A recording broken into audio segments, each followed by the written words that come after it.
So over the course of my life, I've actually expended a lot of time and effort trying to avoid this word. It's uncomfortable. You know, the first time, even if you know someone really well, that first time that you realize that you're going to have to give them some critical feedback, it just causes me huge pain and discomfort. Like someone is grabbing your stomach from the inside while simultaneously punching you in the heart. And I don't know if this feeling is familiar to any of you, but it's quite distressful. But unfortunately for me, what I found is that in order to do my job well, and especially when I became a manager, I would have to learn to become comfortable with conflict. And actually, over time, I also started to realize that I rarely regretted engaging in those conversations. If you think about it, some of the richest conversations that we have are ones where there are really divergent perspectives presented. And we really think about and reinforce those differences through that dialogue. And these are the conversations that actually pushed me the hardest, the ones that were the most painful, but also the ones where I grew and learned the most. And the other thing is that I realized that those prickly people, the ones that were always so scared of actually confronting, usually welcome it because there's hardly anyone that's brave enough to actually say those things to their face, right? Now, this is all about personal conflict. And I have been at Netflix and Spotify for the past few years, right at the intersection of data and design. And a lot of people will say that those two things are opposing forces. But what I've actually learned is that agitating the creative process by thoughtfully and conscientiously injecting conflict into it can actually be really, really beneficial. It helps to actually facilitate, but also encourage a better conversation and a better dialogue. And that's true whether it's with your peers or with your users. So while the anticipation of conflict still does make me quite uncomfortable, especially for an insecure and introverted sometimes person like myself, I've also found that actually not only is it necessary, but it can actually be hugely liberating. So I'm going to tell you 5 things that I've learned about how to deal with conflict. Oh, and as a side note, I was working on this talk when I was on vacation in Japan. So pro tip is that if you use your vacation photos as slides, they're royalty-free. The family in the foreground is not actually my family. My family is being represented here by the small child in the background that's photobombing. So,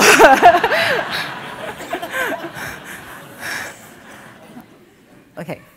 So the first thing is that before you even engage in conflict, you want to know what it is that you're fighting for, and you also want to make sure that it's actually worth it. Right? So this is not about being contrarian or disagreeing for the sake of disagreeing and just going around and picking fights for no reason. Conflict is exhausting. So before you actually take the time to gather your weapons and put on your armor and then go out into battle, you actually want to make sure that the cuts and the bruises that you're going to get along the way are actually going to be worth it and for something that you actually believe will have an impact. So, you know, designers are always talking about frame the problem correctly. You know, ask me how to cross the river. Don't tell me to build a boat or build a bridge, right? We say this all the time, I think. But before we actually think about the task of figuring out how to cross that river, let's make sure that river is actually worth crossing, right? Is it going to be more of this foggy landscape, or will there actually be a beautiful, lovely temple on the other side? And before you do that, it's not only you that needs to believe that it's worth crossing, but like this general who can't go into battle without an army behind him that's actually willing to march in the same direction and fight for the same goal, you also need to make sure that your team is aligned behind you, because if they don't believe in that goal, they're not going to build you a very good boat, right? Now, anyone here who works with data knows that having clear success metrics at the very beginning is actually a great way to get everyone aligned to what you're trying to accomplish.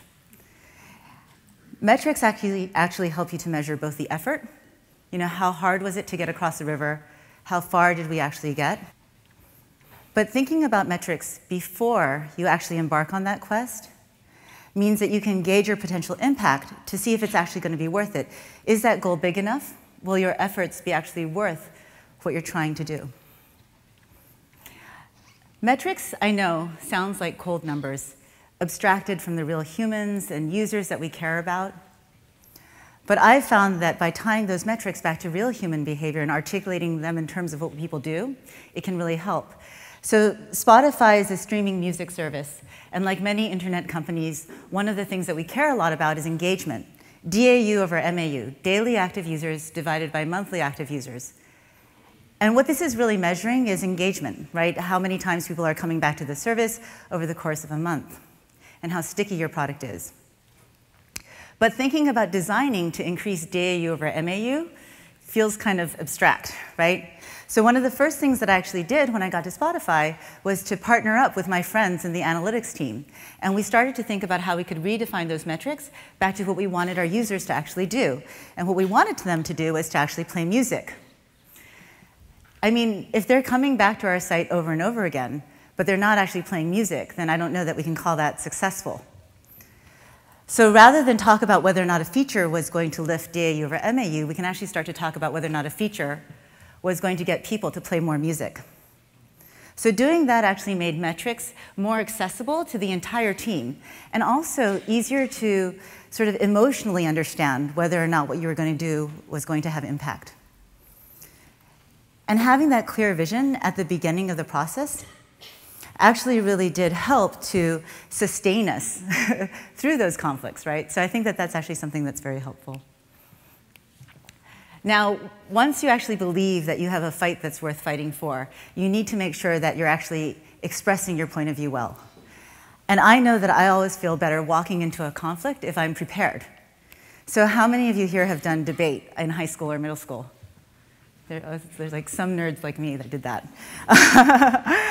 So when I was actually at Netflix, we actually saw debate as pretty foundational to the company culture. But not everyone actually likes to debate, and not everyone is actually really good at it. And think about what a huge disadvantage that is if you're not good at articulating your points in a company whose culture is all around debate. So one of the things that the head of product and I did was that we got together and thought, hey, let's actually stage some debates. No, really like high school with a stage and podiums. And we even experimented with formats, right? So we did the Lincoln Douglas format, which is one-on-one, and the Australia-Asia format, which is 3 teams, or teams of 3 rather. And so what actually happened is that we actually also used real topics that were hot in the company at that time to be the things that we would debate. So things like Netflix has a culture of fear, pro and con. Or we are too dependent on our data, pro and con. And sometimes what we would do is actually assign topics to people that were against what they might normally argue. Like the time that I actually had to argue against the statement, better visual design can improve retention. Now, admittedly, not everyone liked it or was comfortable with it, but people did actually get better at it when they did it over time. I actually loved it.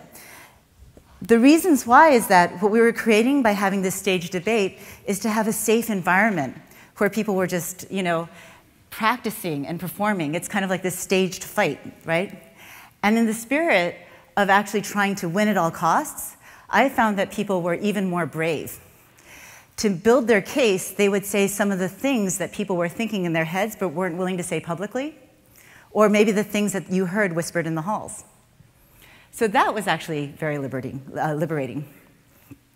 There's nothing better, actually, than building your skill at how to formulate a clear argument and how to structure that argument than doing it on stage in front of all of your peers. So one of the best ways to win an argument is actually to be able to state the opposing view better than your opponent can themselves. And one thing that's actually really great about that is it also makes your opponent understand that you understand where they're coming from and that you can kind of empathize with them. So being comfortable in engaging in debate around your ideas is actually really, really helpful before you go into that process of building out your ideas. Okay, so I'm not sure if this is going to sound familiar to you. But the first thing that I like to do when I have a brilliant idea is to run out and find someone to share that with, because I need to bask in the glory of my mind with other people. And if I'm being honest, The person that I usually look for is a kindred spirit, right? Probably another designer. Someone who thinks like me, who's going to high-five me because they totally get it, because it resonates with them. And the risk here, especially when it's in the early stages of exploration, is that you start to drive down this path of more of the same, with people just reinforcing that brilliant idea. So even though you might feel that at this point your idea is kind of like this precious baby that's just been born and you need to protect it and keep it until it's grown up, this is actually the best time to go out and seek your enemy and feed that idea to the wolves. So who's your enemy? I think you all know who your enemy is.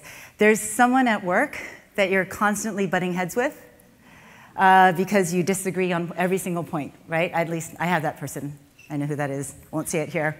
And what I do is I actually do kind of avoid them at the coffee machine so that we don't need to get into that discussion and all kinds of other bad behavior like that. But actually, actively seeking out that person at this stage to critique your idea, even though it doesn't sound like fun, is actually a really good thing.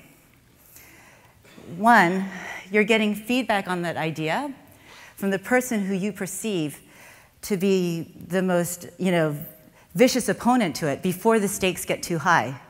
It's better that they tear your idea down one-on-one when you're actually ready for it, rather than in a room full of people. And you actually build a better relationship with your enemy. Because, again, to be honest, you can't have a meaningful argument with someone unless you actually respect them or their opinion, right? And inviting them to push against your idea acknowledges this, whether or not you want to admit it. I'm always very transparent when I do this. I always go up to that person and I say, hey, listen, you and we always disagree, and that's kind of why I want to run this idea by you. And what's nice about that is that your opponent is often really open to participating, and in fact, they embrace playing this role of fighting against your idea. And the best thing is that it's not personal. It becomes this academic exercise.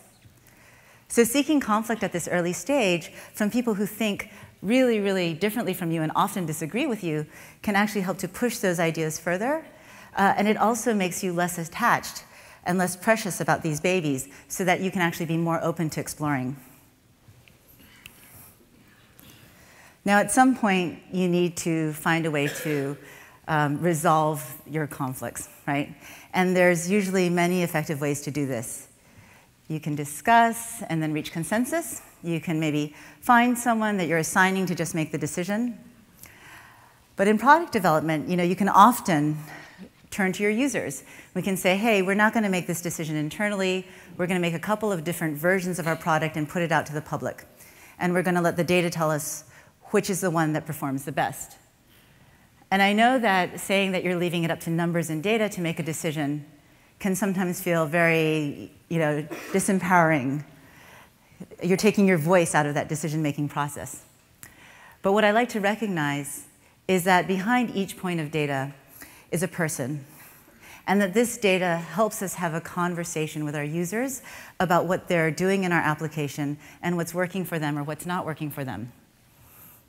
And data becomes this language that they're using to communicate with us so that it helps us to become more empathetic to them.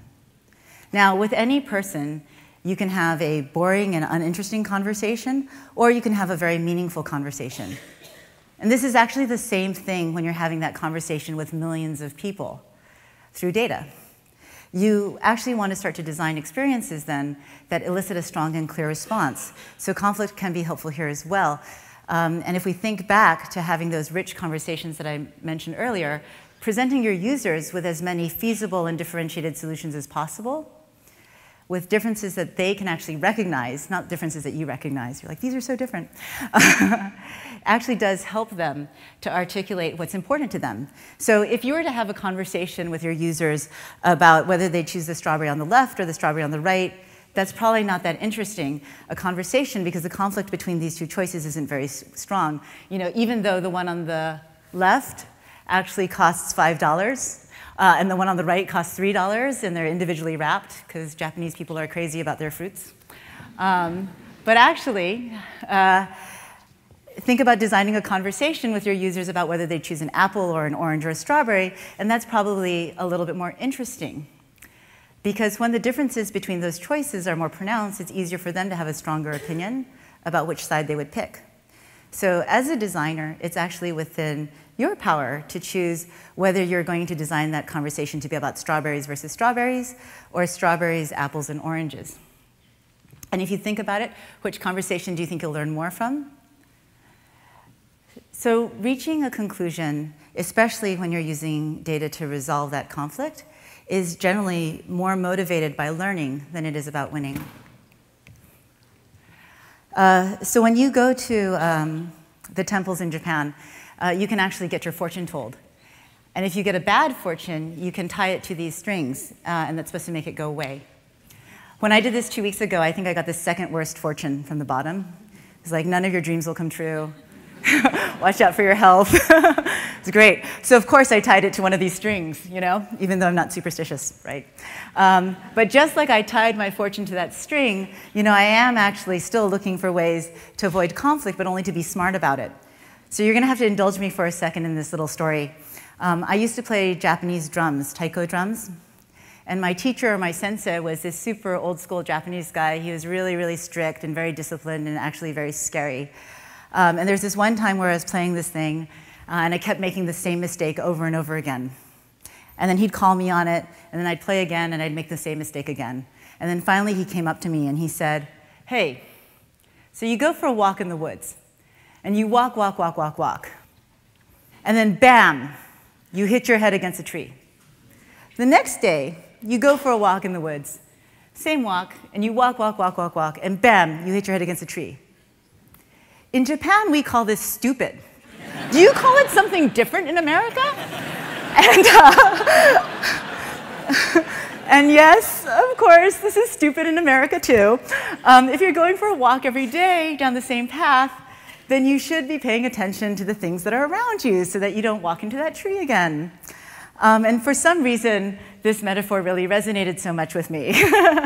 So I started to try to look for patterns when I was experiencing that conflict. You know, and these could be patterns that you recognize in the subject matter of the conflict. It might be patterns that you actually see in how the process that you're using to approach the conflict, or maybe how you're resolving it. And if you find those common themes, you can take a step back and see that bigger picture. And what you learn from each of those confrontations, you then start to apply to future ones so that you don't have to have them anymore, right?